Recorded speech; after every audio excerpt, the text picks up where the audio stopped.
185milessouth.com. Smash that Patreon button.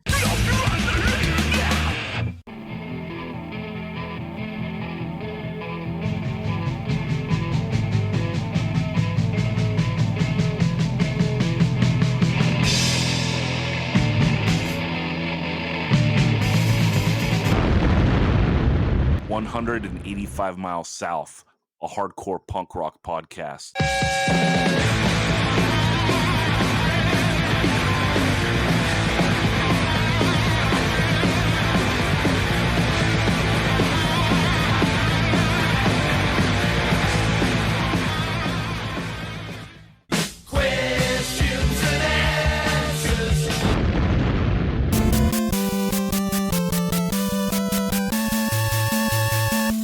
Introducing first, the Challenger, fighting out of the hard corner. From Cleveland, Ohio, you can plead your case, but you're going home blood red.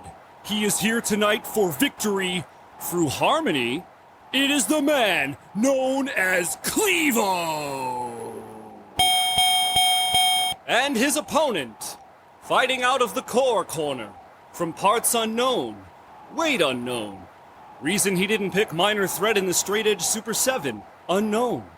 It is the reigning, defending, undisputed 185 Miles South Trivia Champion of the world, Daniel, these questions are too easy, Sant!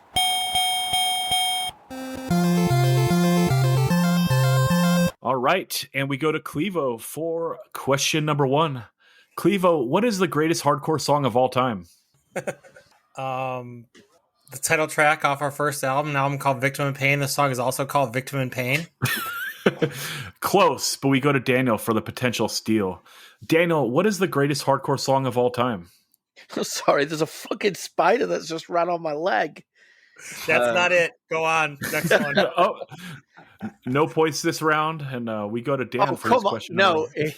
Oh, fuck, that creeped me out. I'm wearing shorts, by the way. Fuck that. Oh, God, that just creeped me out. Yeah, well, we should shout out to the second greatest hardcore song of all time, Retaliate 8 Eyes on Me, in this moment. Okay, the greatest hardcore song of all time is Blind Justice Into Last Warning by Agnostic Front. A point to the champ. Clevo, shame on you. And we go to Dan for his question number 1. Dan, can you spell the record label's name that put out the first Discharge 12-inch titled Why without using all of the letters in the singer's first name? Without using? So why? No, can you spell the record label's name without using all the letters in the singer's first name? Who's on first? Ben, this question made sense, didn't it? I ran it. Yes, by I you. can. I can spell it without using... I mean, you can't spell it without it, but that's why I said why, the only letter that you...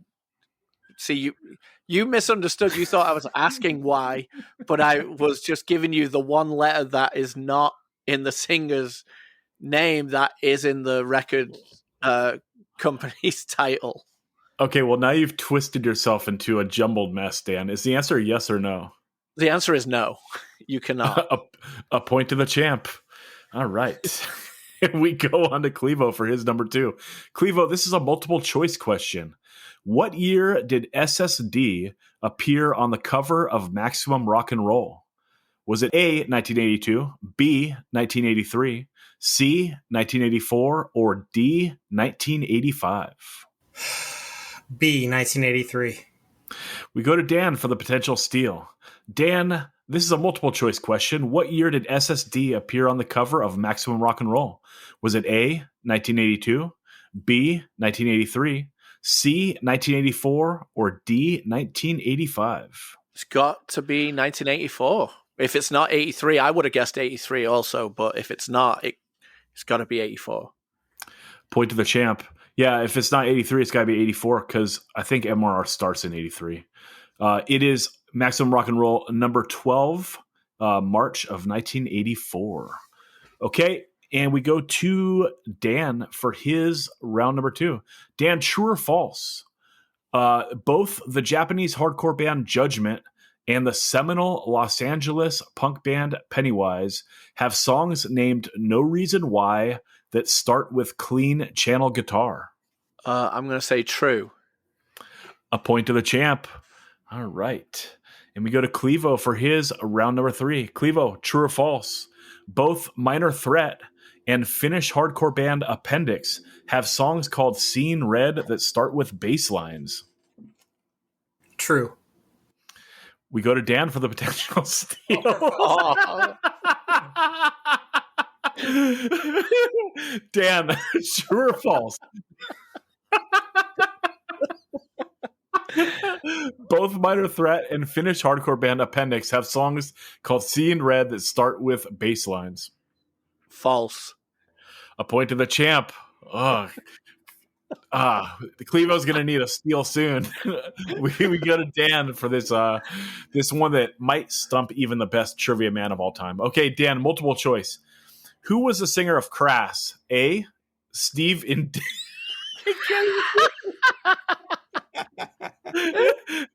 Is it A. Steve Indignant? B. Steve Ignorant? C.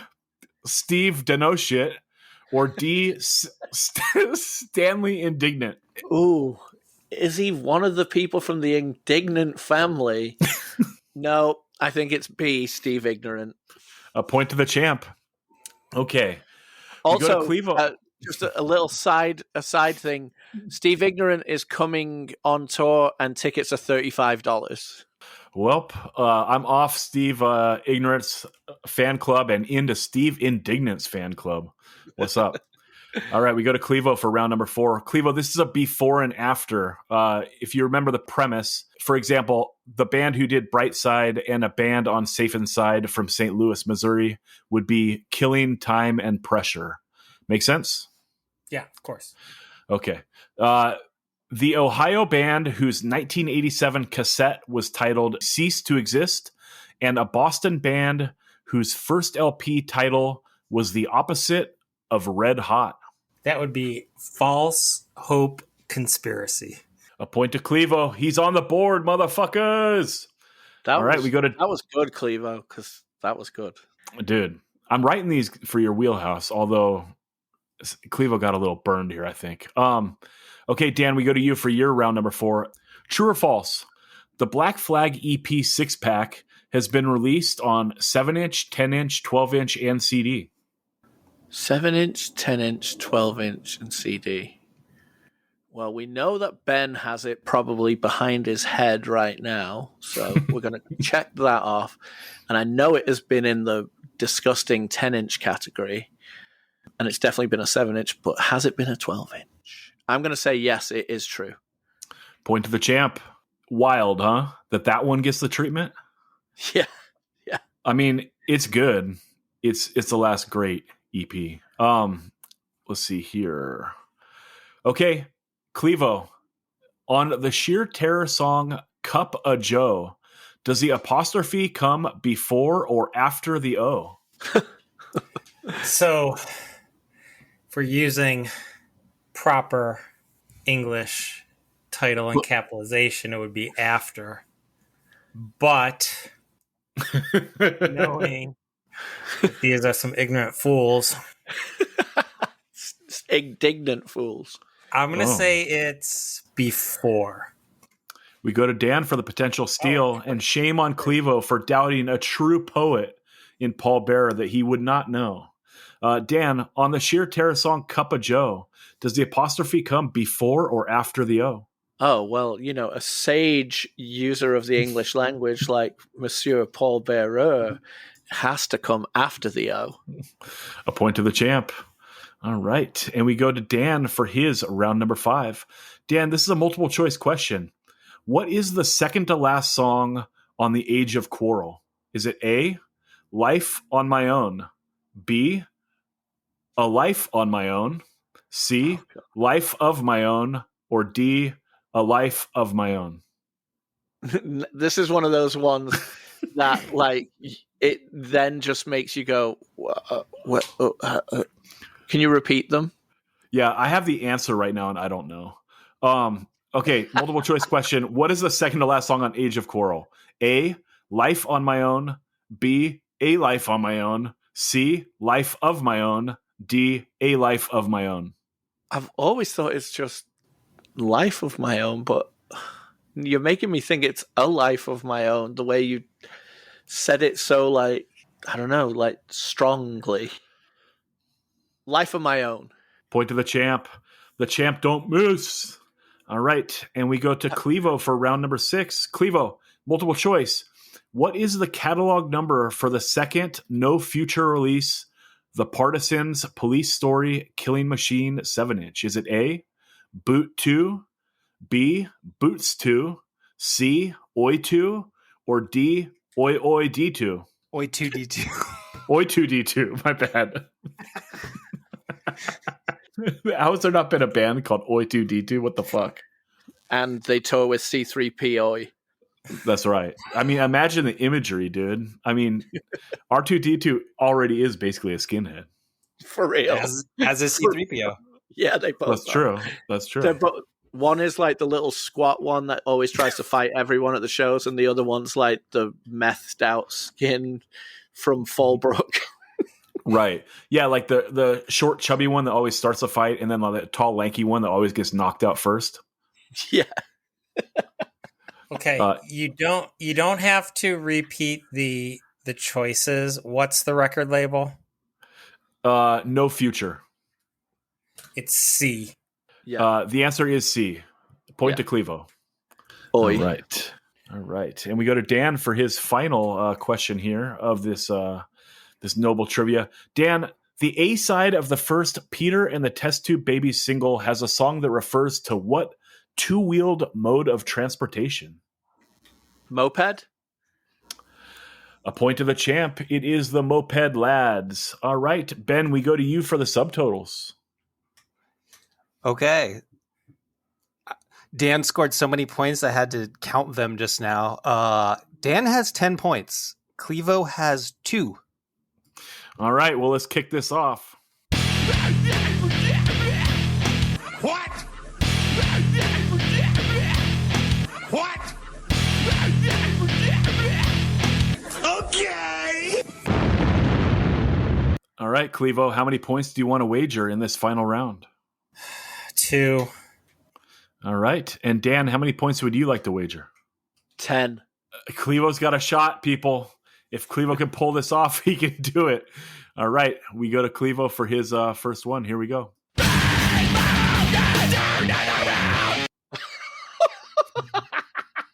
Let me hear it again.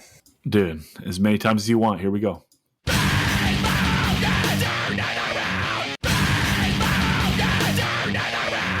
Play it one more time.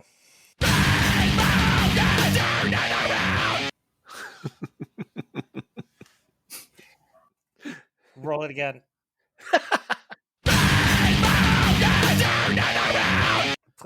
Again, since someone was laughing over it. 2 more times.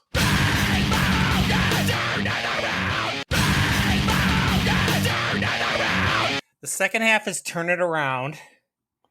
Ooh. What's roll it again. Here we go.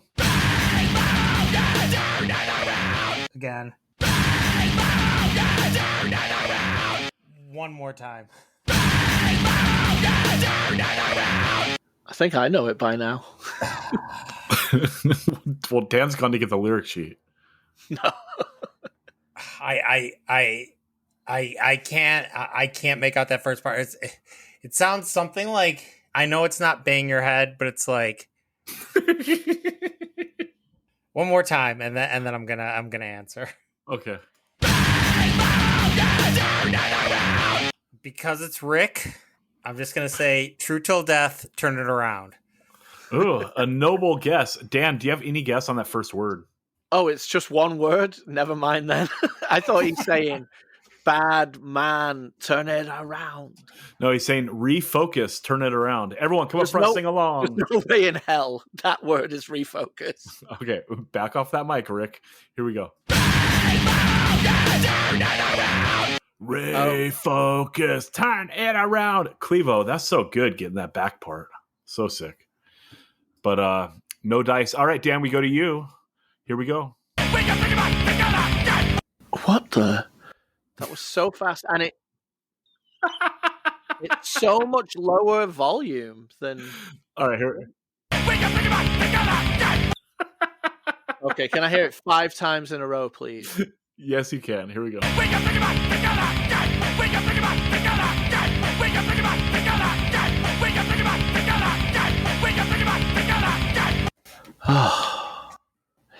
It's something like we can be together till the end.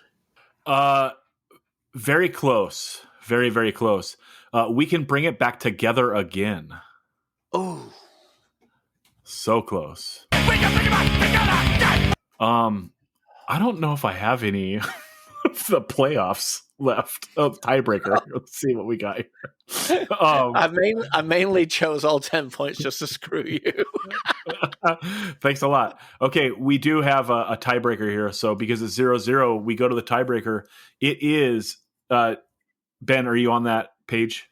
Tiebreaker page, yes. Yep. Okay, so here we are. It's uniform choice songs. Dan, you go first. Just any uniform choice song? Okay. Yep. Straight and alert. Yep. Here we go. Use your head. Okay, and got it. No thanks. And we got it.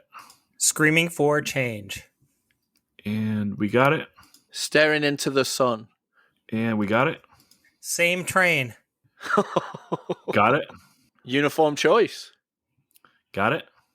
Silenced. Nice. We will take it. We will take it. My own mind. Got it. When I cry. Yes, sir. The best emo song of all time. But no, it's wrong. It's Once I Cry. It's Once Dan, I Cry. Oh. champ. Once I Cry. Yep. Shout out Dan. The champion once again. I seriously was all I had left in the chamber was Region of Ice. I mean, was gonna go Region of Ice too. It's on there, and also Indian Eyes I would have gotten, and then also Cut of a Different Cause, the best song off the second LP. Okay, Dan, congratulations once again. Way to go, dude. All right, what's up, dudes? We are back and talking hardcore. I'm joined by someone who just vanquished another opponent in 185 Miles South Trivia. You know him, you love him. It is the best dressed man on the pod. It is Daniel Sant. What's up, Dan? Let's keep it real, son. Count this money. You know what I'm saying? Dude, what money? Yeah, so everyone, by the time you're hearing this, Retaliate will have played last night at the Cola Boy Memorial Show. So hopefully it was sick, and hopefully I didn't keel over, or this podcast is going to be extra awkward for all you listeners. So who knows how that went down? I'm sure it was the sickest show of the year. But I did want to talk about a couple shows that I went to a couple weeks ago, or a week or so ago. Dan and I were both actually at the side-by-side reunion that went down on April 13th. Dan, you are, if not the number one, in the top 10 of side-by-sidesmen in the country. What was your take on their set? So Billy Side by Side, the bass player, couldn't play for this due to a health reason. So the original guitar player, Eric, and Lars, who was going to be playing second guitar, was playing bass. So it was the only thing that, well, first of all, before I get into the semantics, it was fucking sick. It was so good. It was so sick that I got sick from the show. But yes, so they weren't a 5-piece, they were a 4-piece at this show. So those like parts like at the beginning of My Life to Live and Time Is Now suffered from that, with it just being one guitar. But all in all, it sounded awesome. Jules was up there sounding great, not getting gassed out at all, and commanding the stage quite well. I don't know. I feel like it was just as much our show as it was theirs, because we were just loving it so much. I really loved it. What do you think? I think it was an all-timer. I mean, like, I'm not exaggerating when I say they were like 10 times better than I thought they'd be. You know, it was so sick, dude. And like, I really hate watching hardcore videos. Like, I think I'm in like the minority of that. You know, I think most people enjoy watching videos online and shit. And I just don't think there's anything more boring. But, you know, sometimes I dabble and it's always disappointing, right? It like varies from like boring to extremely disappointing to me. And I watched a couple pieces of like side by side. I think they did one show in the UK and then they did one East Coast show in recent history. It was in Holland. Okay, so they did one in Holland and then they did one out east. Is that correct? Yeah. Okay. And I think I watched a little bit from both of them and I thought they were pretty boring looking. And it was like, how are they not opening with Backfire? You know what I mean? It's like, you have one of the greatest opening tracks of all time in hardcore. And how can you whiff so fucking hard to come back and not open with that song, right? It's like, I don't know, it's just like an ultimate whiff, right? And so like I went in really not expecting anything. And god damn, they delivered. They opened with Backfire. It's full on hardcore Holy Ghost. We were right up front singing along and all that. And dude, I took an old man break. I was up front for like maybe 3 songs and then went and took a break. You guys were up front getting pummeled the whole time by some very tasteful stage divers. None of the needle dick punch from the stage bullshit. So that was sick. The vibes were so on point. Jules he was fucking living his life up there. You know what I mean? Like he came off great. The crowd came off great.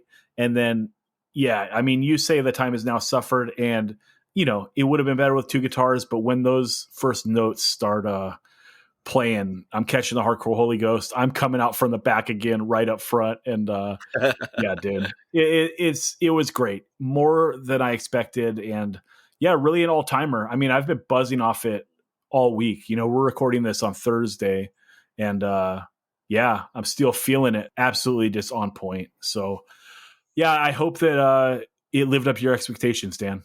Yeah, it absolutely did, because obviously we're not going to see a band from 1988 be just like they were in 1988. So with that kind of expectation and just the fact that I've never seen them, never got a chance to sing along to all of these songs in one go, and for the, like you said, the vibe, the crowd was just like, yes, please. You know, everyone was like, give us more. Like, we love this. And, you know, personal little bit of glory when on My Life to Live, where he just hands me the mic for the "you're living a lie" part. I was fucking psyched. So sick. And Dan totally would have done a stage dive if his pants didn't get caught on the stage. Yes, I was trying to get up there and Don was trying to help me. It was pathetic. My pant loop got like hooked to the coping of the stage and I was like tripping over. It was terrible. I was going to do a big boy dive. Well, Dan, you should have just done it when we told you to, right? Because like before they started, we're like, okay, there's a set list. They're opening with Backfire. Like, just get up there and we're going to catch you. Like, we did this before for Madball, his first stage dive. We're like, okay, we're all going to be there. Just fucking do it. And we promise we won't let you down. You know what I mean? Yeah. So it wouldn't be my first stage dive, but it would have been my first one in a long, long time. Yeah, I mean, you've definitely put on 5 pounds since your last stage dive, right? Yeah, about 7.5 pounds. Okay, fair. But I would have taken it all straight on the head, dude. You know I love you. But anyway, so yeah, that was side by side, super sick. And I left before you today in protest because they did not play Stabbed in the Back. What the fuck? Okay, the night before, though, I did go see Bad Religion, and it was pretty sick. I was comped from Live Nation, so thanks for all the support out there, 185 people, for creating a platform that Live Nation lets me in for free. So that's pretty sick. And it was pretty wild because I was always under the impression that Bad Religion and Social D were bands that were playing, you know, 2,000 to 3,000 cap rooms. And I know that we're still in this like selective post-COVID boom where some bands are huge. But for those two bands to play together in like the same spot that I saw, like, you know, Motley Crue and Mana and Slayer and Iron Maiden, and like not be like tarping off like the third section, like to have it be completely full all the way up through like the grass area in the back. Like they had confirmed over 10,000 people there, which is fucking insane. You know what I mean? And it's kind of wild. I wrote a Substack on it. You guys should all check it out. But like, it's weird, right? To be in a show like that and to be hearing these songs that like, you know, some of them, like their run from 88 to 91 is like my favorite shit ever. And hearing these songs and like kind of being really far away and being around that many people, but like that many people that are just kind of like tepid in their response. It's just like, it's fucking bizarre world. And I wonder like, how did punk get here? And like, what actually is it? You know, cause like Social D and Bad Religion, like they're originals, right? Like they cannot be accused of not being punk. Like, you know, like Blink, you know what I mean? And other bands that like play on this like level, or even Green Day. Like I know they started in like playing clubs and shit, but they've always played like pretty friendly to the ear music. They've never had fast parts, you know what I mean? But like Bad Religion's a fucking punk band, you know what I mean? And it's just weird to like see them from so far away with that many people and have kind of everyone just kind of take it in like you're at like a fucking James Taylor show. You know what I mean? Like, yeah, good song. Woo, right on. You know, like it's just strange. Dan, have you ever experienced anything like that? Yeah, it is weird. I wonder how many people there were like, I brought my son or I brought my daughter. Like, I got to show him like what this real shit that I grew up on was, you know? A lot of that, and also a lot of date nights. You know what I mean? Like if you're a 37-year-old guy, you know, and you're bringing your girl on like a sixth date, you know, like there was a lot of that, I think. Yeah, yeah. But it is weird to see, you know, seeing the Misfits in the Golden State Warriors stadium, you know? Yeah. It's weird seeing that thing. But then what really comes across is like how good songs are good songs. Sure. In any venue. And then how one of the bad songs can really show itself as being a fucking crapola, you know? Yeah, for sure. Yeah, I don't know. It was just interesting. And yeah, stoked I went. So that's that. Okay. How was Social D though? You didn't really get into the Social D-ness of it all. Well, they were a great soundtrack to my way out to beat parking. So there's that. No, they yeah, we watched 2 songs and left. I'm not a huge Social D's-man, but it is what it is. Much respect to Mike Ness. You know, he's an American icon. You know what I mean? Like I'm not a huge Social D fan, although I do like the early stuff. But like, dude, that guy is a national treasure and much respect. You know what I mean? So I'll never shit on him like Ben does. I think that's fucked up. Okay, this month we are not going to do a Poison Idea segment. We just didn't have the time to get to it. And you know the next thing in the queue is the Kings of Punk LP, so it deserves the proper respect for us to do a deep dive into it. I do want to say shout out to Mark from TKO Records. He hooked me and Dan up with a bunch of those Poison Idea represses. They are beautiful and definitely better than the ones that Tang did that I had, and definitely better than the shameful, empty Poison Idea section that Dan previously had in his record collection. So there's that. Also, let's see here. I want to shout out to Joe Hardcore and that whole crew. They rolled out the This Is Hardcore lineup. It's going down August 2nd to August 4th in Philadelphia, Pennsylvania. Check it out. thisisHardcorefest.com. Get your tickets. It is a wild-ass mixed bill. You know, imagine seeing 7 Seconds, E-Town, Tsunami, and Negative Approach all in the same weekend. That's fucking insane. I am glad they spread it out a bit because I think if like E-Town and 7 Seconds played back-to-back, you'd get some like Event Horizon shit where like time and space fold in on each other and you got to walk through it and you end up getting killed by a spaceship. So there's that. Much respect. Handle business. Before we jump into a couple new records that we're going to talk about, I got a bunch of shout outs. So buckle up, people. And there is a playlist for every episode, 185milessouth.com. Click the playlist link at the top of the page, or you can just find it on Spotify. I put all this stuff in the playlist at the end of the episode, so check that out. Got to shout out Mankind, new hardcore band out of San Diego. They just put out a demo. Of course, we got to shout out Bayway. They got a new cassette called Word is Bond, including a new skit that's not out yet, Dan. It's a new liquor store skit, so I can't wait to hear that. I wonder if it will be as good as the ones we did on the pod. The latest song they put out is something called Domino Effect, and it brings it, dude. Bayway rules, straight up. Also, Corrective Measures, they put out an EP called Not For You, Not For Anyone, rips. Identity Shock, same thing. They put out a demo, an E-demo, I think. It rips. There's a new Sweat LP, Love Child. I have not sat with it long enough to know if I like it or love it. Stog 13, Oxnard OGs put out a new LP called Holding On Volume 1. We will see if they can follow up with Holding On Volume 2 that is equally ill. A band called No Way Out put out an EP called Better You Than Me. Shout out Nico. This thing rips. You should check it out. I think it's on Triple B, so everyone's going to know about it by now.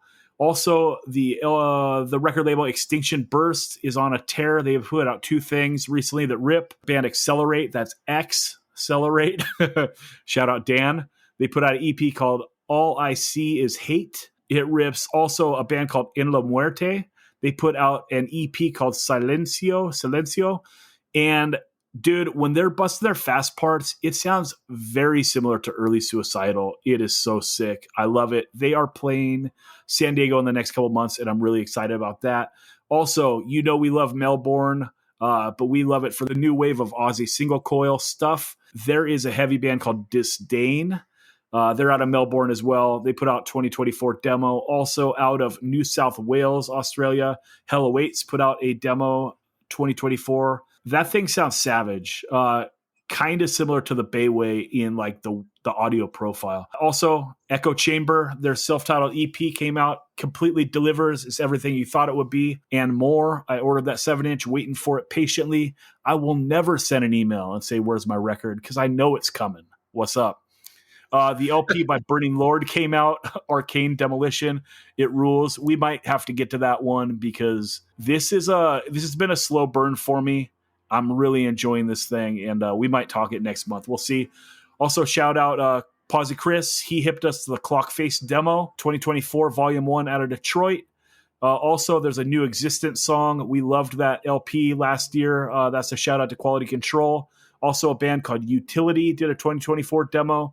That is another release from Fortress. We'll get to Fortress in a minute. And let me end by whiffing on this band name. Sorry State put out a band called Valta Alhiho. It's from Finland. I fucked that up harder than anyone could have, even if they tried. And the EP name is harder to pronounce than the band's name. It is only on Bandcamp right now, but goddamn, that third track on that EP is possibly going to be a song of the year for me. So handle business. Go to Sorry State Records and check out the EP they released of a band that starts with the letter V. So that's what's up. Okay, let's get into it, Dan. Can I just do a quick shout out also? Do it. Yeah, so La Vida es un Muse just hit a awesome 10 years of putting out records. So amazing label out of London. Absolutely so good. And yeah, and it'll lead us right in, I'm sure. Yeah, hell yeah. 10 years, super impressive. And feel free to send us records anytime you want, dudes. Okay, let's get into the LP Deadly Struggle by the band Public Acid. Came out on Beach Impediment Records in February. This is probably my favorite LP of the year so far, in the same way that like that Speed Plans LP from last year was like kind of my palate cleanser record. This is like falling into that same slot for me. So basically, like, you know, I listen to a lot of bullshit music, and a lot of hardcore straight up sucks. And generally, we don't talk that stuff on the podcast because there's not enough time. But whenever I have to wipe out all the bullshit and I want to start from like fucking square one again, I put on this LP and it's like, all right, let's fucking go. You know what I mean? So it's really served its purpose in that slot. I want to talk something negative about the record before we get into how much I love it. And I do want to say I love this record. You know, Daniel Sorry State, he made the hard sell in the newsletter about how great this thing was. And I took it as gospel. I was like, okay, I'm going in, dude. This is the True Punks record I'm going to get into. I'm going to force myself to love it. You know, also Jeff from Sorry State plays in the band, and I always love his section in that newsletter. So, yeah, I listened to it a bunch of times. I liked it. I ordered it. I got it. I listened to it on vinyl. I like it even more. I love this thing, right? But I do want to talk a trope that's like, you know, been happening a lot, like especially in like this true punk style. You know, last year we kind of shit all over distorted vocals, you know, to the point of maybe it being a little mean. And this time I want to like kind of say something about buried vocals, you know? And I don't know when this phenomenon like came to be, because like none of the 80s hardcore bands are rocking like vocals super low in the mix. So it's some sort of 90s thing that ended up getting copped. And it just kind of sucks, dude.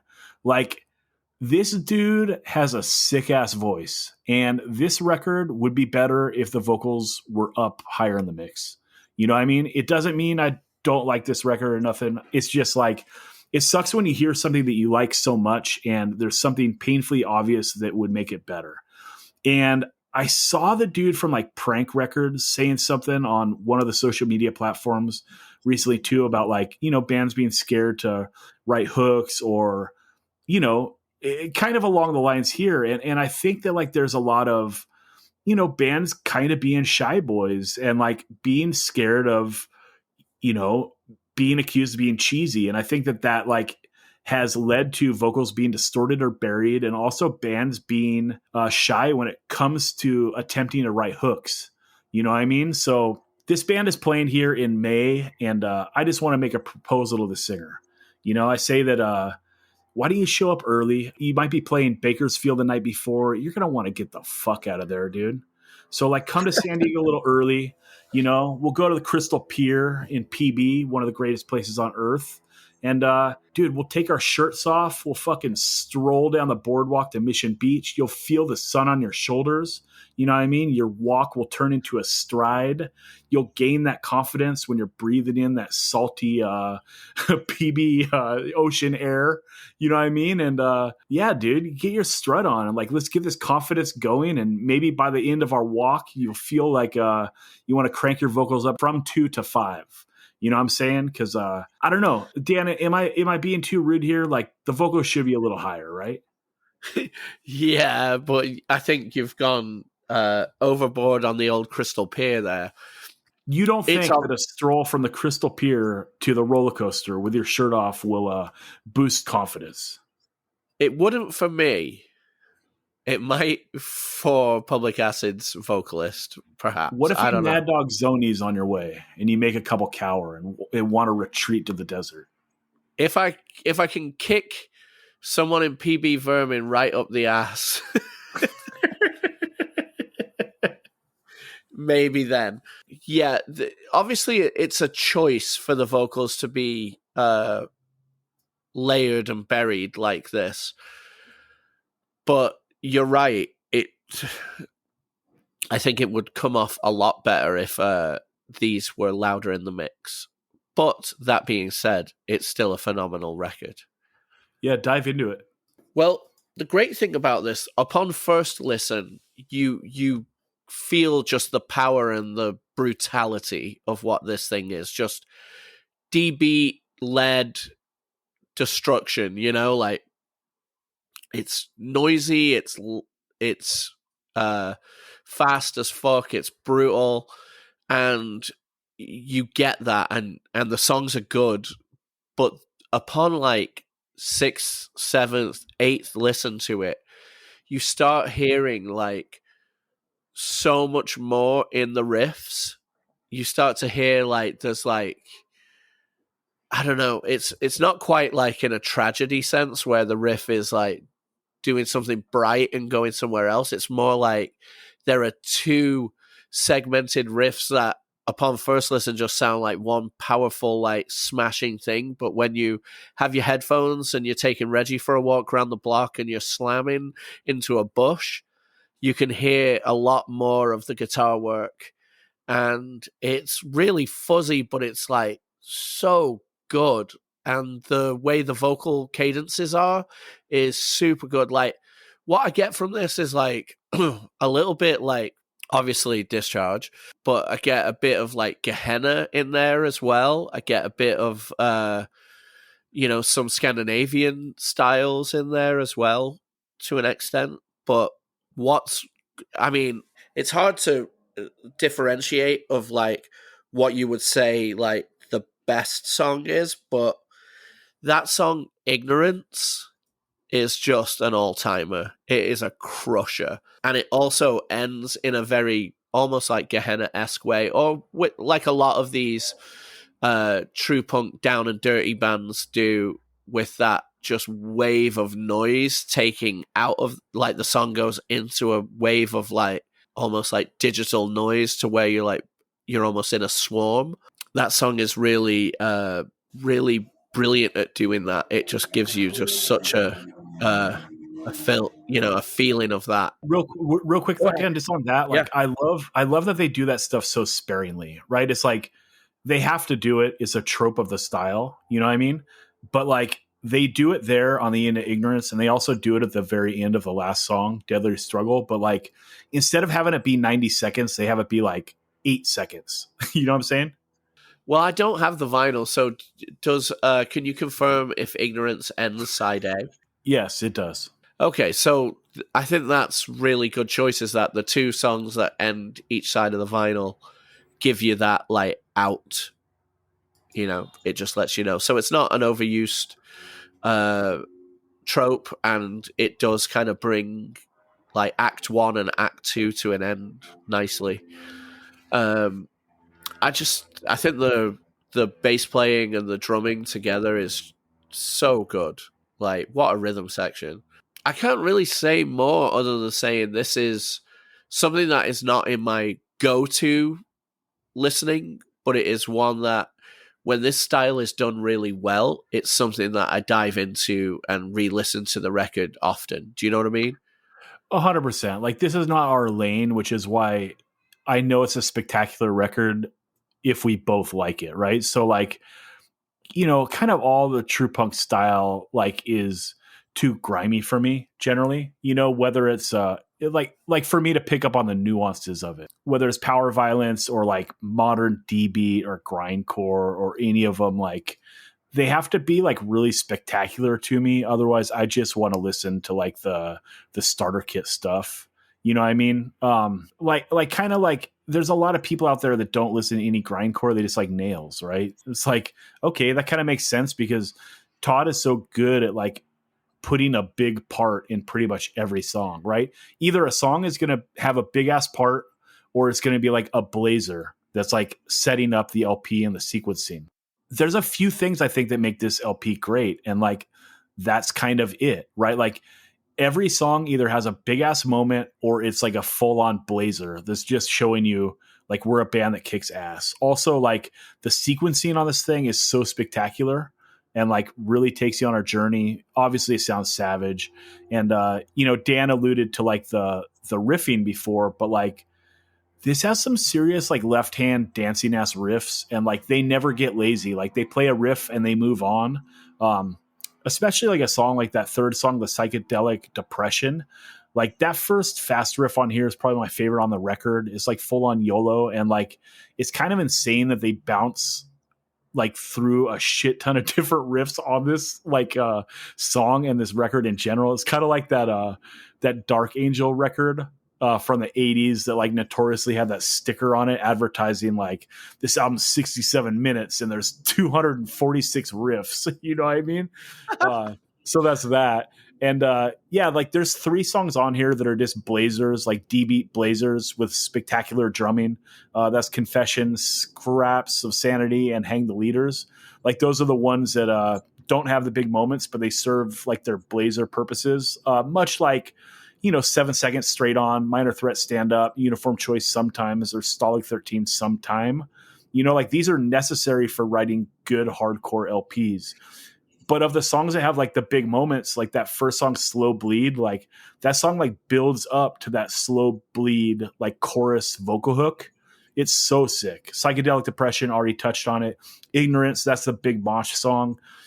End of Pain, that 16th note picking part at the end is so good and has like a really good solo on it. And then the last song, Deadly Struggle, that up-tempo breakdown at the end with that like truly sick guitar solo over the top of it. It's like very Dr. No-esque. And that's the guitarist, not the band, featuring the guitarist Kyle, who's scared to come on the podcast. But yeah, I don't know. I love this thing. Everyone should get it, handle business. And that's that. Okay, let's go on to the band Collateral. They put out a 7-inch called We Still Know. It came out as a split release between Scheme Records and Fortress Records in February. I just got it this week in the mail. And Dan, this thing is sick. What do you think about it? Yeah, this takes because this was one of our demos of the year last year. If not, did it win demo of the year? No, if Scarab didn't exist, this would have won demo of the year. True. That's right.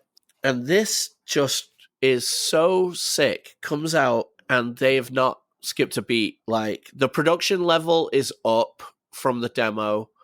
The riffing is up. The songwriting is up. There's maybe a little bit of a lack of insanity that the demo had on this. But I mean, there's certain songs on here that I just like, when the song's over and you just hit run that beat back. Like the song Waste Man, the song We Still Know, that starts out with such an interesting style that's a little bit different than the rest of the record. It's really cool musically at the beginning of that song. But the first song it opens with, The Fool, that just comes out blazing.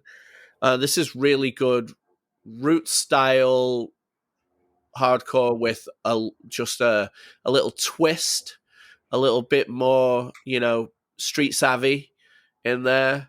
I don't know. How would you describe it? I've been begging for a band that sounds like the Sick of It All 7-inch, and like sometimes I just wonder maybe this is close as we're gonna get, like this is like it's straight roots like New York hardcore with some locking out, like modern locking out stuff, there's that kind of big revival of that early 2000s locking out sound. Maybe this lands somewhere between the first and second Sick of It All LPs with like a heavy also locking out influence. Also, like maybe the Collateral demo is like the first Striking Distance 7-inch, and this EP is like the Bridge 9 Striking Distance 7-inch. Like maybe that's a good comparison. I think that like this EP is pretty spectacular, especially in the production. Dan called it out, but like the production on this record for like a roots hardcore record is straight up. It's about as perfect as you can get. You know what I mean? It sounds huge. Put this on shuffle with some other shit you like, and when one of these songs pops up, you're going to be like, God damn, what is that? You know what I mean? Like, it just sounds huge. Without coming off boring, it still maintains the energy. The tones are great. The drums sound huge. The bass sounds fucking ill. And yeah, they've lost a little bit of the YOLO. They don't do the scissor beat on here at all, which is something that I loved about the first record. So like there's that, but like, I don't know, there's some stuff on here that I love. Like those verses on that second song, I think that's the Mind Control song. Like when that shit is going, I'm like, damn, this is like straight up about as good as modern hardcore gets. You know what I mean? Like the riffing is fast, the singing is fast, and the recording sounds huge. That is like such a rarity to have something like that. Like, and it sounds like it's E standard tuning, right? So it's like this full hardcore rarity right now. And yeah, it sounds great. There's also like some really catchy stuff on here, like the breakdown of Waste Man. You're high as fuck at the shows. You come for a fight, but if you come my way, we just might. So good, dude. you know, and I'm sure it's a Youth of the Day shout out, right? Oh yeah. Yeah, but like those parts, like that's pretty close to like what I'm looking for, like the Sick of It All 7-inch, you know. But anyway, also like just check out like how good the drums sound like on the beginning of My Four Walls. God damn, that's how I want drums to sound. You know, like bands that are going for like this roots hardcore sound, like this clean roots hardcore sound, should straight up go and record wherever these dudes recorded, rent their equipment, and hire them on as consultants, right? Like this is as good as it gets, like when it comes to like you know, how things can sound. If I'm being critical, you know, the only thing I'd say is I do miss the scissor beat. I wish it was in there. It just adds a little bit of that YOLO, you know, that they did so well on the demo. And then also I feel like sometimes they're in a hurry to get to the breakdowns, you know, and I think that's part of like that early 2000s locking out influence, which I get is super popular right now and was popular then, right? People love that style. It's not my favorite style. I don't hate it, but you know, I like fast hardcore more than I like mid-tempo hardcore, or like, you know, like that stuff being bouncy. If it's bouncy, I want it to be like kind of hood too. You know what I mean? But yeah, well, I think that's where I said like the streets, you know, it's got the little bit of the street smarts, aka a little bit of like outbursty type stuff, because that's essentially what Locking Out's going for, you know. Sure.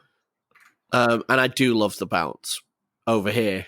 Like, and I prefer mid-tempo these days to like straight up blasters. So this is really doing it for me. I really like it. Yeah, I think this is spectacular. You know what I mean? Like, and I think that like this 7-inch is so good that like, you know, if there was 3 more songs on it and it was on a 12-inch, like it's like LP of the year contender. So like it's that good. Everyone should pick it up. And yeah, favorite songs: Mind Control, Wasteman, My Four Walls. Hell yeah. Dan, final thoughts.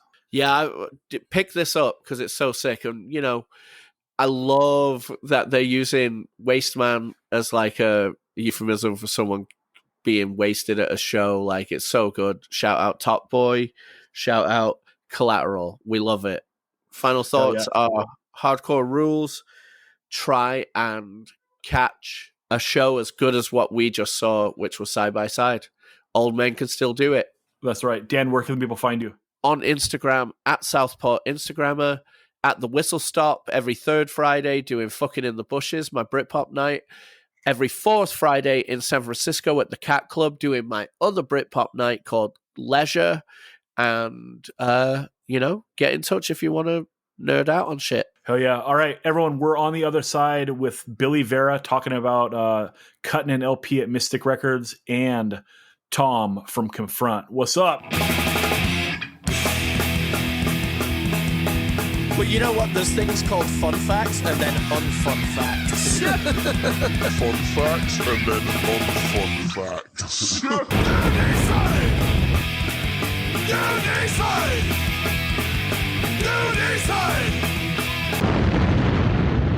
Hardcore punk songs that mention El Salvador. 5051 El Salvador. Capital Punishment El Salvador. Code 13 Death Squad El Salvador. Con 800 El Salvador. Crucifix See Through Their Lies.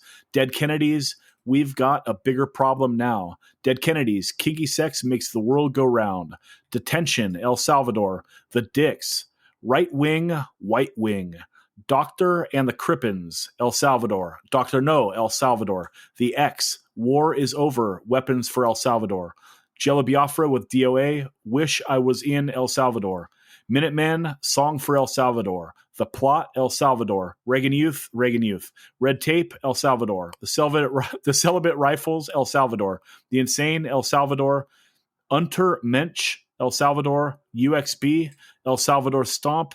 And X from Australia, El Salvador. That's off the El Salvador 7-inch Flexi, 1985. If you have a fun fact, let me know. 185 miles south at gmail.com. Handle business.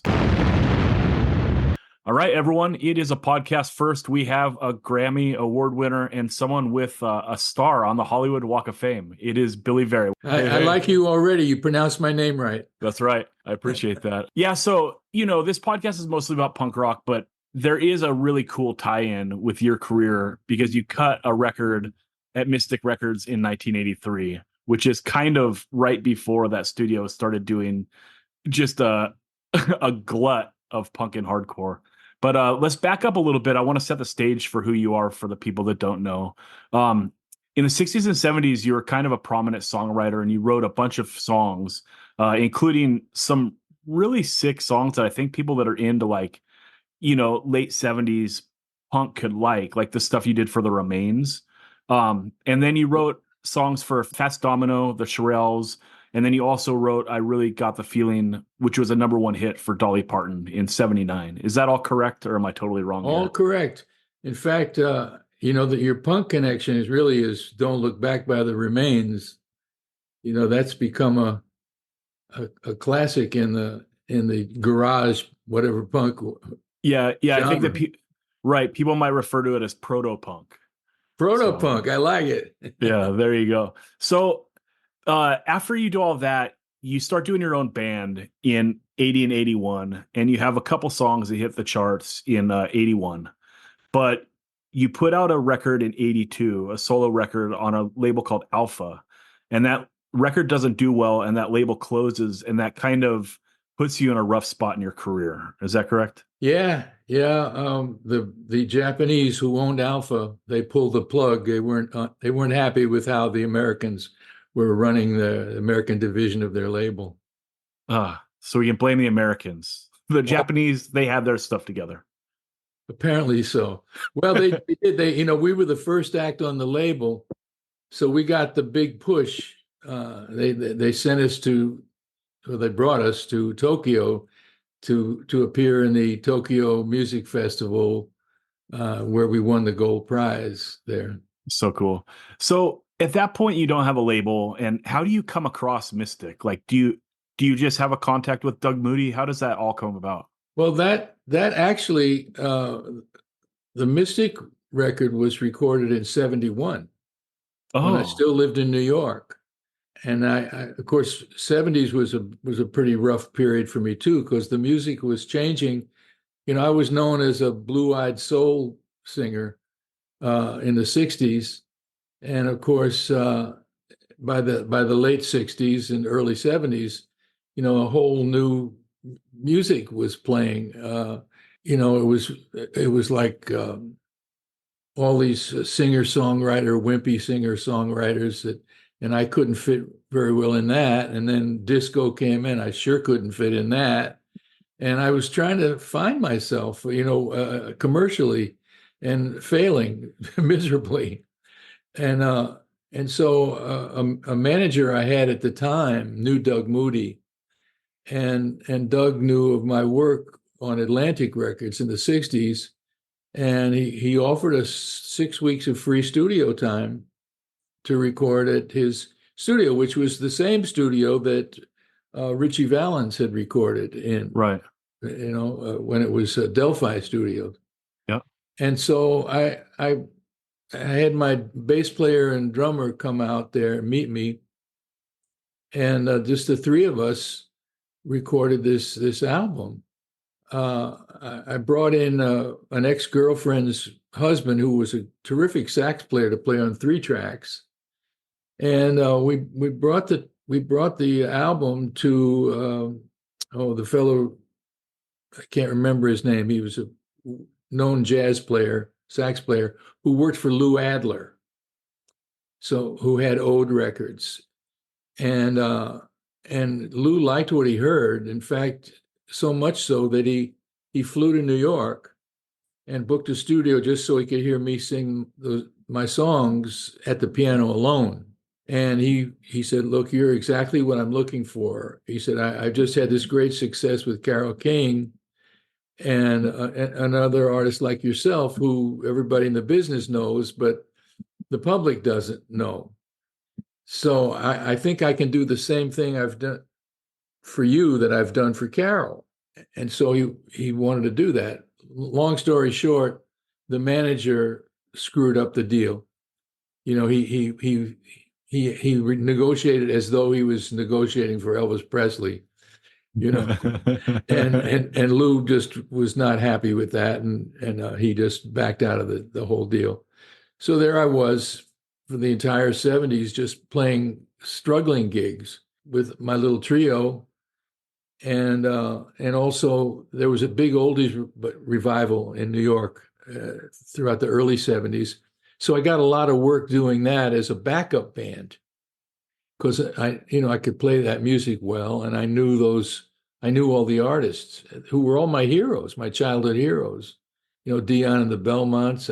We played on that album that they made when they got back together for one night at Madison Square Garden, and that resulted in an album on Warner Brothers. Things like that, and then of course, when I thought my career couldn't get any lower, I wrote the song that Dolly cut, and then that, put me back in action. And then I was offered a songwriting gig at Warner Brothers in Los Angeles, and that's where I formed the Beaters, just to have something to do and to meet girls, basically. When I moved out, because I didn't know anybody out here, in LA. Sure. So this record was recorded in 71. It doesn't come out until 1983. It came out, let's see, when did it finally come out? I guess it did around 83, yes, because I remember where I was living. That the picture was taken in my apartment. Doug, I guess because we had a little success on Alpha, I Can Take Care of Myself made the top 30. And then the follow-up was At This Moment, which only went to number 79 because the promotion man got into an argument with the guy that was running the American division of Alpha, and he quit. So we had nobody to promote the record. The Japanese pulled the plug around 82 or so, and I was left without a record deal. So I began eking out a living as an actor, and playing with my band on weekends. So that was the situation until 85. And then one day I get a phone call. Hi, my name is Michael Whitehorn. I produce and write a show called Family Ties. We were at the club the other night and saw you sing a song which we felt would be perfect for an episode that we have coming up, where Michael J. Fox meets the girl of his dreams. And so I got a bag full of mail. I had songs in television shows, but usually they're kind of in the background. Nobody notices them, and you make a few bucks and that's it. And this time, though, I got mail. Who's the singer? What's the name of the song? Where can we buy it? Well, you couldn't buy it. It didn't exist anymore. Right. And then I called whoever was left that would answer the phone to me to see if somebody would let me re-record it. Nobody would. Nobody was interested. And one day I'm having lunch with my friend Richard Foose, who owned a label called Rhino Records that put out a lot of oldies but goodies and crazy records. And I told him what happened. And I said, what if I compile an album of the best stuff of my two Alpha albums, and then you put out a single on At This Moment? Maybe we'll get a little action on it. And he said, sure. And he only did it because he liked me personally. He'll tell you to this day he never thought he'd make a dime off of it. So by the time we got the album out on Rhino, we missed the reruns of the show. And then, as luck would have it, they used the song the following season when the girl breaks up with Michael J. Fox, breaks his heart. So now the story of the episode, Boy Loses Girl, is the same as the story of the song, Boy Loses Girl, and America went nuts. Yeah. And NBC called up Rhino. They said, we got more phone calls than any time in the history of the network. And, now we had an album out and a record and a single out, and the thing starts leaping over Madonna, leaping over Bon Jovi, leaping over, everybody. And next thing you know, we got a number one record. Yeah. At 42 years old. Right. It goes to number one in January of 1987 and stays on the charts for 21 weeks. Yeah. Yeah, wild. So wild. That's a career arc. Just dialing it back a little bit, though, what was it like dealing with Doug Moody in 1983? He was a very nice fellow, and his father helped him. His father had been the head of EMI Records in London some years earlier, and he was a real pro, as was Doug. You know, Doug had an interesting background. He had worked in the 50s for Harold Ember Records, which had a lot of doo-wop, you know, the Mellow Kings, Tonight Tonight, the biggest oldie of all time, In the Still of the Night by the Five Satins. And you know, Doug was smart enough because American Bandstand had just gone national, and Dick Clark was having trouble getting acts to come down from New York to be on the show for scale or for free. And Doug sent acts down there. And so Dick, who was a very loyal person, paid back Doug by playing his records and including Walking with Mr. Lee Allen, and The Joker by Billy Miles, and a bunch of hits. So Doug had that, but by now he was not doing that well, and he and his dad were running this little studio. And as I said, he offered us kindly. He didn't even know me. 6 weeks of free studio time, and we stayed in a hotel in Hollywood, and we made this little record. You know, it was kind of a strange record because it was, you know, done totally on the cheap, and we did it all ourselves. And he was just the sweetest man, Doug. I really liked him a lot, and I loved his father. His father actually engineered one of the tracks, which I thought ended up being the best engineered of all the songs on the album, a song called Franny. Yeah. And it's really some of it's beautiful in a weird way. You know, at that time, because I was searching for a style, I was free to just record songs I liked, that I wrote, that I liked, with no commercial hopes. Yeah. Did not care. And it's kind of how I've conducted my career all along. I made records I liked, and sometimes the public liked them, and sometimes the public never heard them. Yeah. You know? Yeah. What was the conversation like, though, talking about putting out this record 12 years after the fact? Do you remember that at all? Yeah, Doug called me up because, you know, we had a little success, you know, on Alpha, minor success, however it was. And I guess that was more than anything Doug had in a long time. Sure. So he said, would you mind if I put out your album? It just, the tapes are sitting around here doing nothing. I said, well, you know, it sounds nothing like what we just had the little minor success with, and I don't think it's very commercial. But if you want to put it out, you have my blessing to do so. You know, I'd like to see it out there in the world for all 6 people that might want to buy it.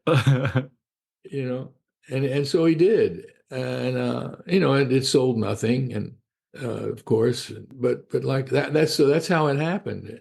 Yeah. Did you ever go back to Mystic Studios other than that time in 71? No, I never had any reason to. As I say, I liked Doug a lot, but my career was going in a different direction by that time, and sure, you know, we were, you know, it was just skidding along. Yeah. Yeah. With your career having so many highs and lows, what do you feel gave you more vindication, winning the Grammy or getting your star on the Hollywood Walk of Fame? What was a bigger feeling of accomplishment? Well, I mean, the Grammy was not for my music, you know, it was for my historical knowledge. I got into doing a lot of reissue work for various labels, Rhino being one of them, and Capitol and Atlantic and other labels, because as my high school teacher, Father McCann, once said in front of the whole class, William, your mind is a veritable warehouse of useless knowledge. And of course, everybody laughed at me. And eventually, my younger sister, said, you know so much about rhythm and blues and jazz and rock and roll. You studied it. You've got this immense record collection. Why don't you do something with that? Share your knowledge with the world. And so I got the opportunity to do some, get into the vaults of record companies and put out a lot of albums. I did a couple of hundred of them, and then I wrote articles for a British magazine on, dead people, basically. Sure. And I continued to study. So, that was another aspect of my career. It wasn't a big money maker. You don't make a lot of money doing reissue work, but it's gratifying. No, but that's one of the things I thought was so interesting about you is like this, late career arc of you being a music historian. And I can kind of relate to it in a way where I've been a musician almost my whole life, but I might be more well known for doing this piece, like the podcast, talking about other people's music. Yeah, there you go. There's that, right? Yeah. So I became a bit of considered an expert on Ray Charles, who I consider the most important musical figure of the second half of the 20th century. And I've written liner notes to about 7 or 8 of his reissue CDs and articles on him. And actually I recorded him. I was co-producing Lou Rawls for 3 albums, and then I produced the 4th by myself. Well, on the first album with Lou, we got Ray, who listened to my radio show whenever he was in town, not on the road. And he'd call me up after the show sometime. He wanted to talk about the old days, his old days, and also the music that was around in his old days. So we developed a bit of a relationship. I won't say a friendship, because Ray was not a friend to many people. But he was a great musician and a genius. He really was truly a genius. So I said, look, I'm trying to bring back Lou Rawls' career. He said, oh, Lou's great. I said, how would you feel about doing a duet with him? Maybe we'll do some old Sam Cooke song. So we did. And I recorded Lou in New York with Richard T. and Cornell Dupree and all these great, Benny Golson, Hank Crawford, all these great musicians. And then I brought the tape back to LA to record Ray at his studio. And so I come back with the 16-track tape. He takes it out of my hands. It's a blind man. He puts it on the machine. He plays the song down. He listens to it. He says, that sounds like Fathead on the sax solo. I said, yeah, you're right. That's David. And David Fathead Newman was a sax player in Ray's band during the 50s. Sure. And he said, that solo sounds like it should be 8 bars earlier in the song. And then, kind of without even asking permission, he takes a razor and he cuts the big fat tape, and he puts the solo 8 bars earlier. And the son of a bitch was right. It did sound better where he wanted it, which is, and I had remained friends, by the way, from my Atlantic years with Jerry Wexler, the big cheese up at Atlantic Records. Sure. So I called him up about a week before I was to record Ray. And I said, Jerry, you got any advice for me? I'm recording Ray, next week.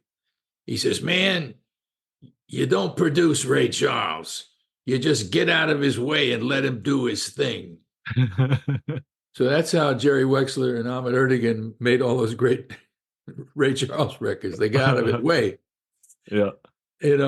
So, and I did that, because Jerry Wexler was a big mentor to me throughout, both not just musically and business wise, but also a literary mentor. He'd tell me what book, because I'm not educated, I'm self-educated. And he just gave me books to read and all that shit. So so that was, I was finally, after doing all these Ray Charles projects, I was asked to write the notes for a box set of Ray's complete ABC Paramount singles. Mm-hmm.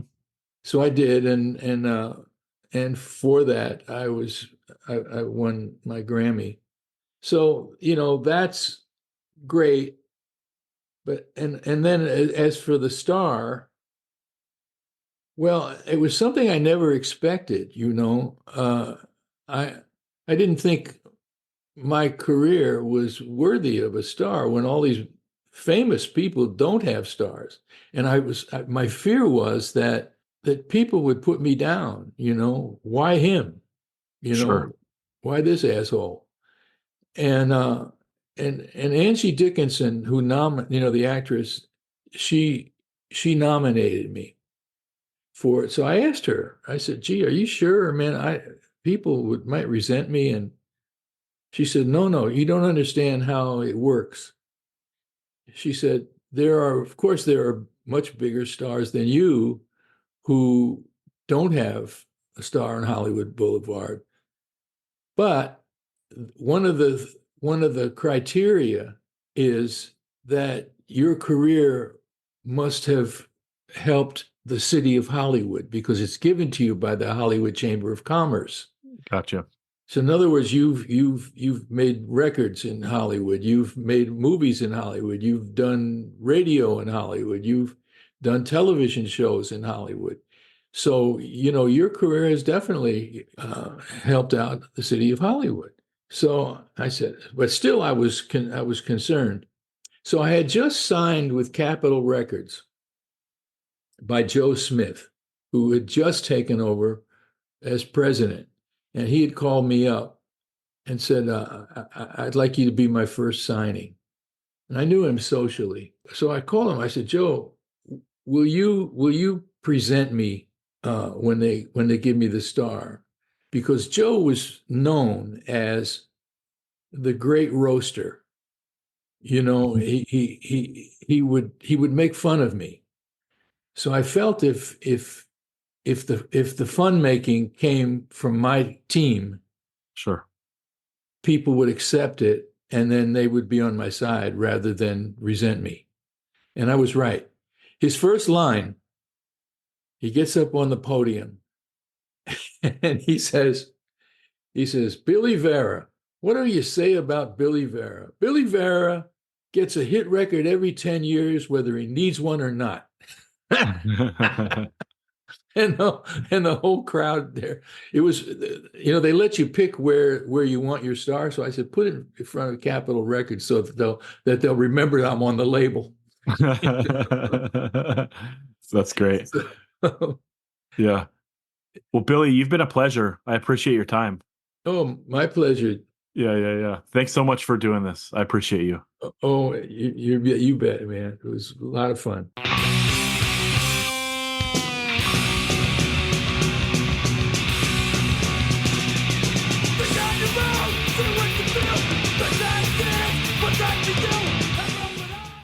All right, he played in Confront and he played on the Integrity demo and 7-inch. It is Tom Front. What's up, dude? What's up, man? How you doing? What is going on? Did you also play on the single? No, but I did play on Mean Streak as well on the Only the Strong comp. That's right, on maybe the greatest hardcore 7-inch compilation of all time. What's up? It's a good one. It is. It's so good. It's so good. Tom, how did you get into hardcore? Man, I would say the main thing was probably through college radio in Cleveland. There's super strong college radio scene there when I was growing up. I probably first, saw like the Clash, stuff like that on MTV. I like that. I wasn't too into like popular culture, but something about that resonated with me. I like that. I I saw the All Twisted video by Kraut. It was actually on MTV at one point. Yeah. And I just liked stuff like that. It was wild. And I started trying to pick up, there's really good record stores around where I live too. So they had stuff. I mean, in the beginning, I was like finding like Dead Boys and Sex Pistols, stuff like that. And the college radio scene there, WCSB, the Cleveland State, had a couple shows that played hardcore. And then John Carroll Radio had a show called Boots Upside Your Head. And like, as soon as I found that, it was just like, they were just playing, Cancerous Growth and Psycho and just like every hardcore thing that was out at the time. 7 Seconds was a big favorite of mine early. So that's kind of how I got into it.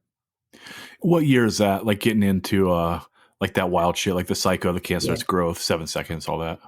I started listening to hardcore probably in 1984, I would think, because the first shows I went to were in probably the spring of '85.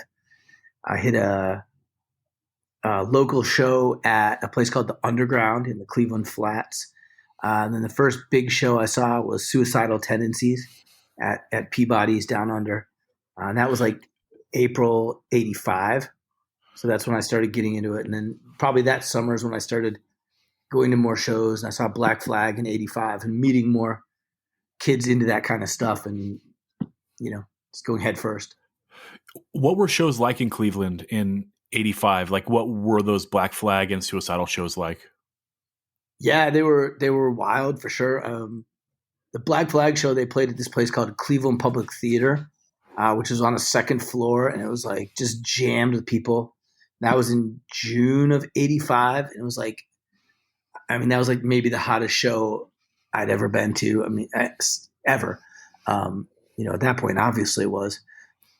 But it was just like, like 120 degrees. People were passing out, sweat dripping off everything. Sure. Henry in his little short shorts and, but the shows in general, they had a mix of people. It seemed like there weren't as many young kids. At that time, I was 15. There were some, seemed like there were a lot of older guys to me, but they were probably like 20, Right. Yeah. There was remnants of like when I went to the Underground, there was some local bands and there was remnants of different kind of waves of hardcore still around. There were some different bands. Like I saw there's band Plasma Alliance. They were like a Akron, Kent, like peace punk hippie band. And there was Civilian Terrorists, which was like a very good, they're like, you'd like them. I think they're like aggression mixed with Agnostic Front. Oh, sick. But how many kids are coming out? How many kids are coming out for those like premiere shows, like Suicidal, Black Flag? Suicidal, I don't know what the cap at Peabody's Down Under was, but it was like packed. All the way.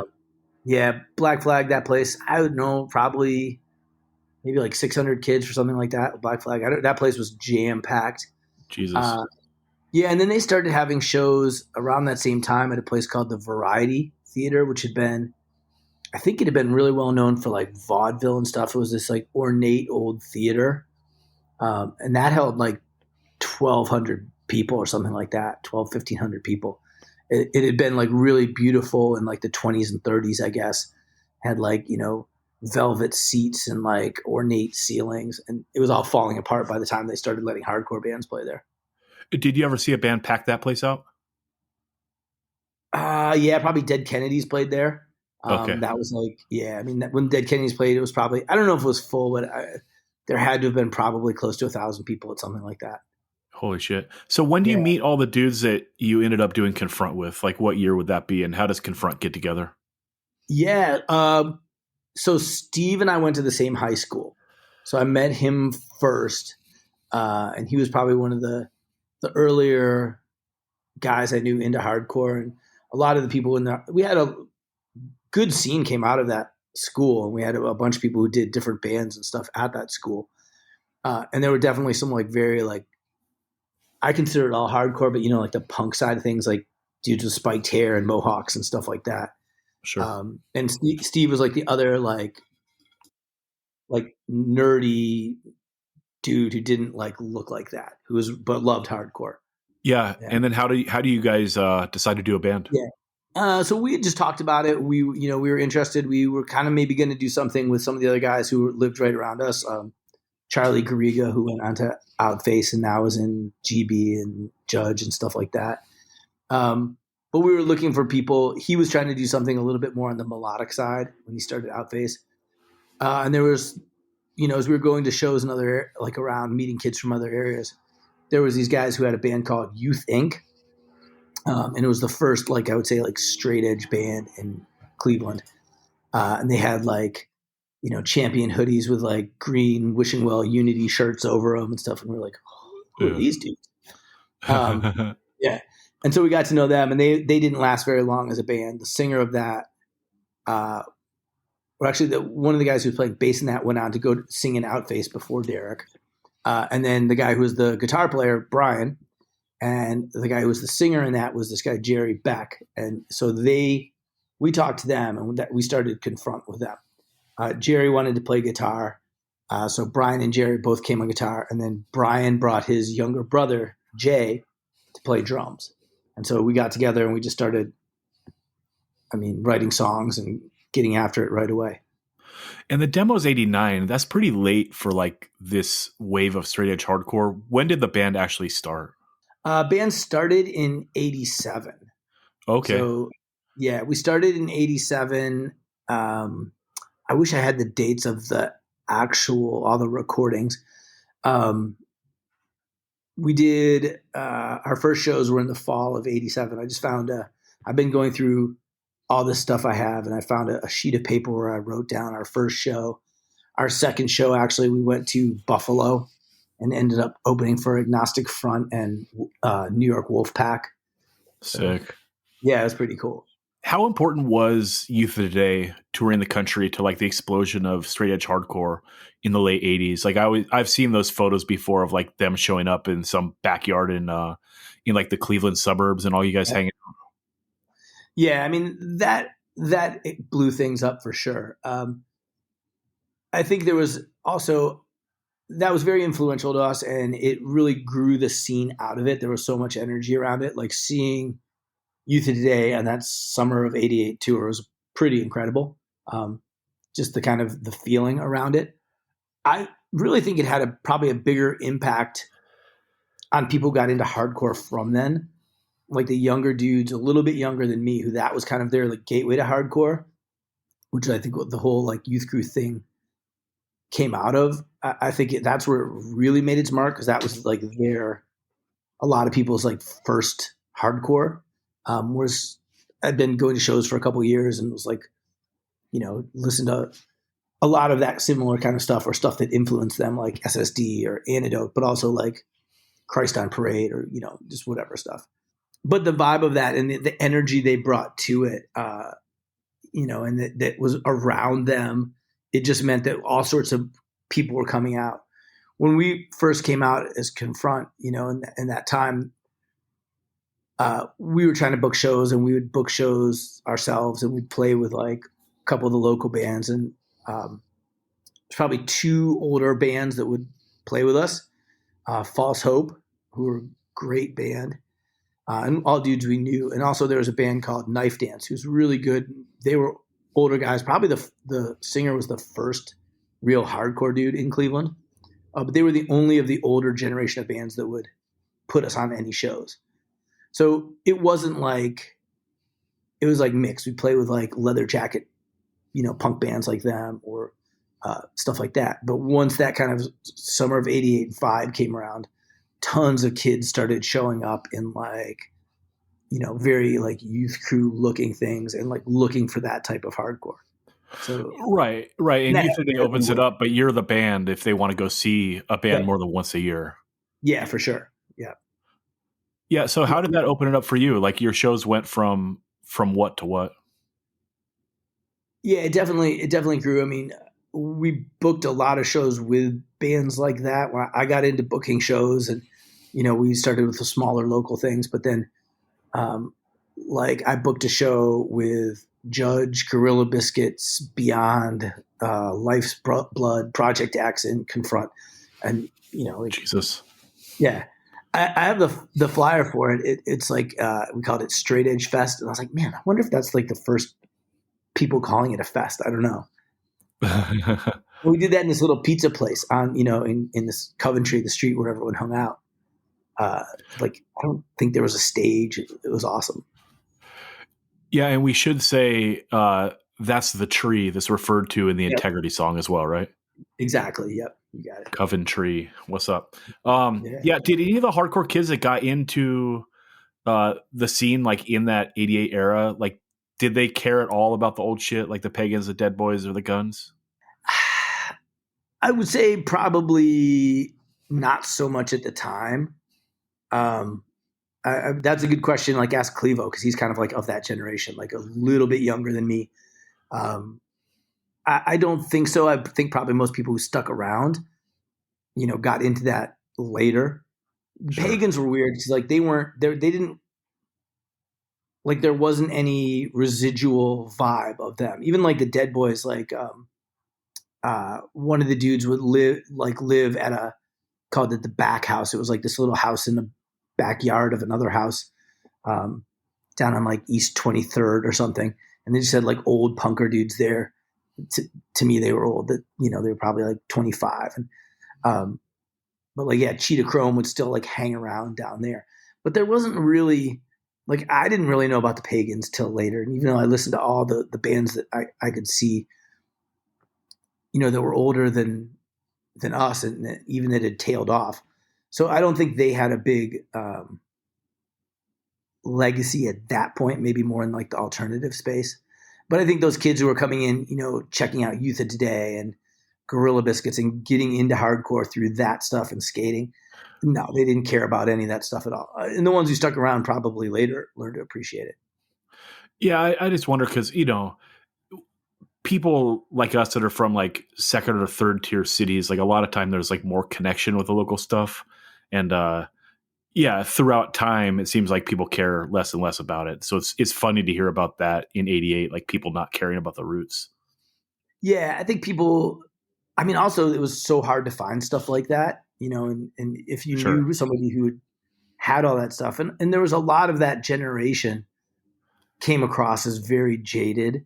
And, I loved hardcore and I loved punk and all the bands that were like, I would go see that, like this band Numbskull play in some backyard on like West 54th or whatever. And I was like, I got to go see that. I heard about it on college radio. But a lot of those dudes were like, when they saw us, they were like, you kids don't know shit about this. Like, none of you do heroin. You don't live on the streets. And the one guy came up to me and said, oh, dude, you can't be straight edge anymore. Minor Threat broke up. I was like, I love Minor Threat, but what the fuck does that have to do with anything, Yeah. So I think that there was this like the not having the stuff at your fingertips, and then just the dismissiveness of a lot of those people. It was like, we're just taking hardcore from where we're at and going forward with it. So 89, you play on the Integrity demo. That's also when the Confront demo comes out. What were the shows like? Were Confront shows and Integrity shows like all one scene, or was there a little bit of a separation yet? No. Well, so Confront we basically ended up breaking up really before Integrity was playing shows.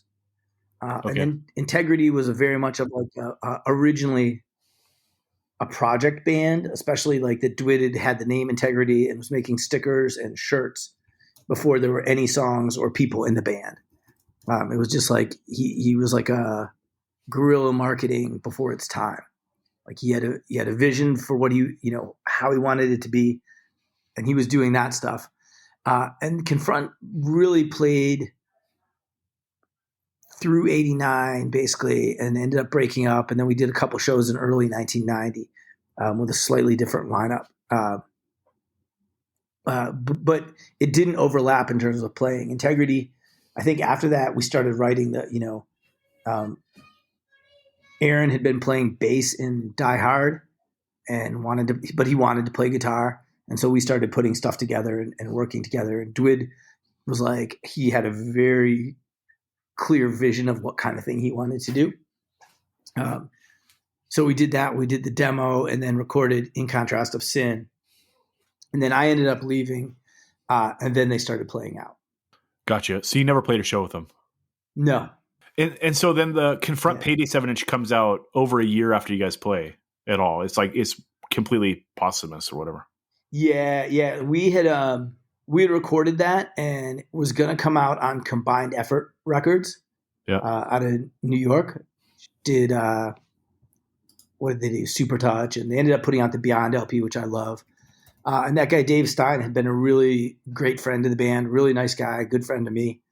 Advocated for us, and it just took us a little bit longer to get stuff together and like trying to understand how to do a layout. And then we ended up breaking up, and he was like, "Dude, I don't want to put this out for like a dead band. I want to do stuff going forward." So it just kind of got shelved. And then I guess that was like 91, Dwid put it out. He started Dark Empire and he ended up putting that out. Yeah. And then there's like a 94 CD on Lost and Found too. Did you have any hand in that working with Lost and Found? Did anybody have a hand in working with Lost and Found? The weirdest thing about Lost and Found is like some of them are authorized and some of them aren't, right? So like Ignite and Battery are doing like legit records and like, so it's kind of strange. And I mean, they got more songs than were out there. So they worked with someone, right? They got some live, so we had 2 comp tracks. That was the demo was 3 songs. And the first song was on the Generation of Hope comp. And then One Life Drug Free was on Only the Strong. And then there's another version of the song Right in the Eye. So they had that from the demo, and then they had a live tape from a show at the Fantasy, I think. That just came out. We had no idea about it. That was completely bootlegged.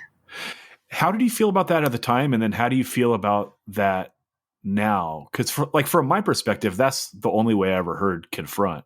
You know, you could get those CDs, and it was kind of sick. You know, like, so how did you feel then, and how did you feel kind of later when you realized like, oh, this is the only thing keeping like the band's name out there?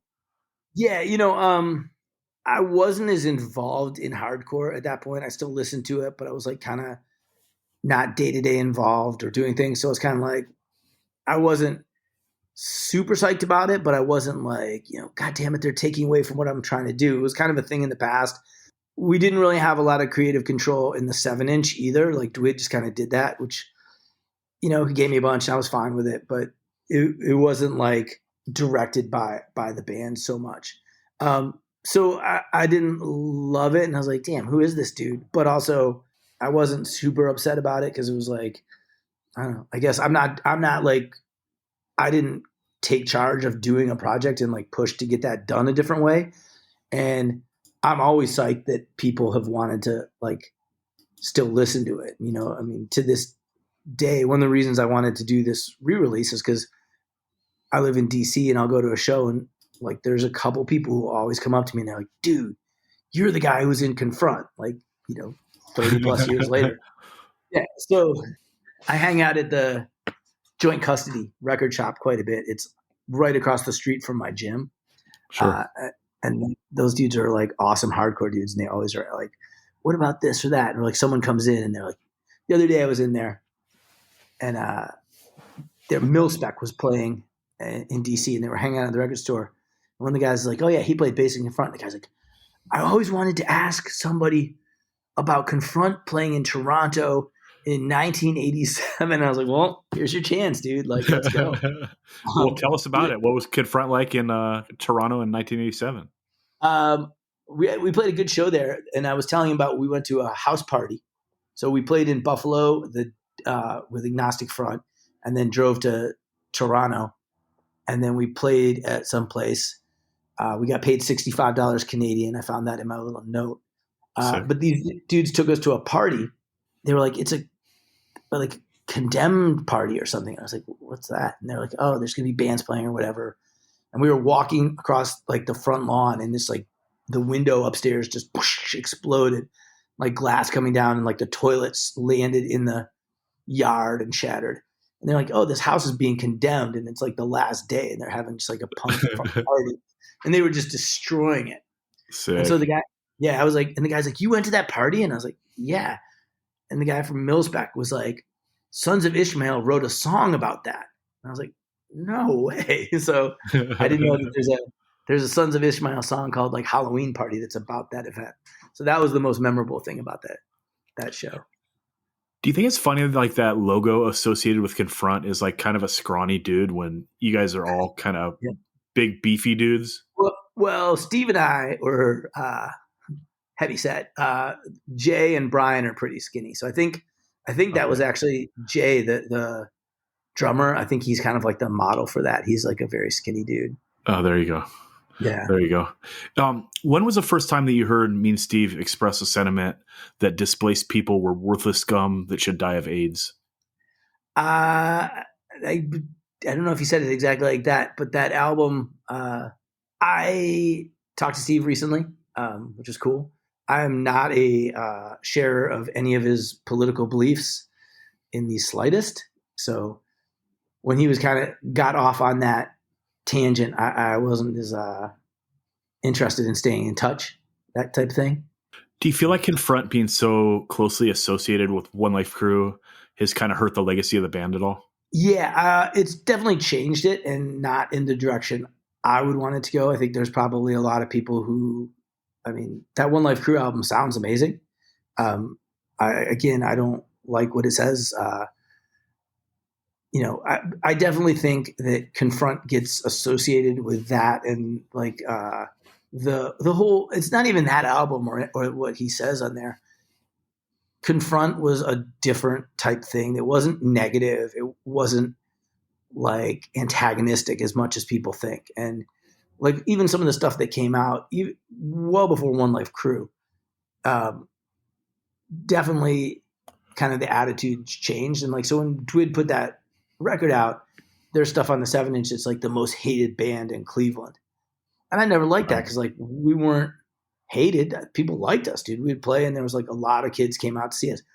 For sure there was people, especially some of those like older punk dudes who were just like, didn't like that we were straight edge, didn't like that we were like relatively clean cut looking, didn't like that our shows got a lot more people than theirs. And that's where the energy was. But we were generally popular and got along with people. And, so I never liked that Confront got tagged as this, like the most hated dudes, the violent, assholes. Cause it wasn't anything like that. And like, it shouldn't be viewed in retrospect as different from what it was in that time. And one of the things when I'm putting out this, putting out the record now, I wanted to do is like tell the story of Confront. And this was like, who was in the band, what we were about at that time. And I'm not trying to make it retroactive. Like I have very different political beliefs than Steve, but I'm not trying to put like, thoughts I might have on like environmentalism on it, because that wasn't what we were about at like 17, 18, 19. We were about friendship and like our general emotions and straight edge and, like stuff like that. But it was about positivity. So, yeah. Yeah, I'm not trying to nail you down on this. Like the reason I got to mention it, right? Because it is a part of the legacy. Because like they use Confront like basically as a cover. You know what I mean? Like they covered our fight, and so it's basically like, yeah, we got like, these fucked up lyrics, but we can't be racist because we have an anti-racist song on the record. You know what I mean? And it's like, well, yeah, but that's like a song from X amount of years ago, right? It's like when you're talking to like a skinhead and he's like a fence walker and he starts getting all kind of white power on you. He's like, I'm not white power. I have a half Mexican girlfriend. You know what I mean? It's like, no, dude, you're a piece of shit. You're a piece of shit. Yeah. You know what I mean? Yeah. That's a great analogy. Yeah. I mean, those guys, like what they said in One Life Crew, I feel like a lot of it is for shock value. Sure. I'm not writing it all off to that, and even like Tony was recently talking to like Aaron and was like, he's like, what, you think we're racist because we have a song about shooting Mexicans? And I was like, yes.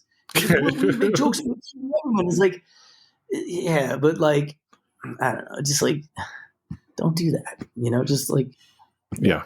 But for sure. I mean, yeah, the thing about it is that I think Confront should be viewed as that like so the release I'm putting out, right? It says like Confront, like 1987 to 90, and in that time frame, this is what it was about, and this is who we were and what we were about. And I'm sure there's some people that are going to be like, dude, you're a liberal nerd. Like, I don't care about that shit. You do, but that, I didn't try to push that into the record because that's not what we were about at the time. But I also don't think people should view Confront as what One Life Crew became.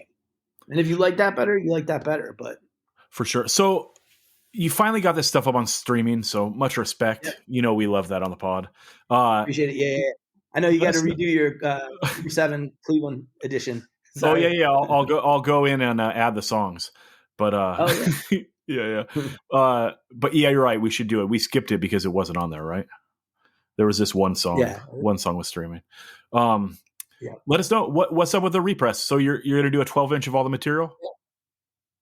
Yep. We got a 12-inch coming out on the new Dark Empire, and we've got everyone who's appeared on the record on board, which I think is really important.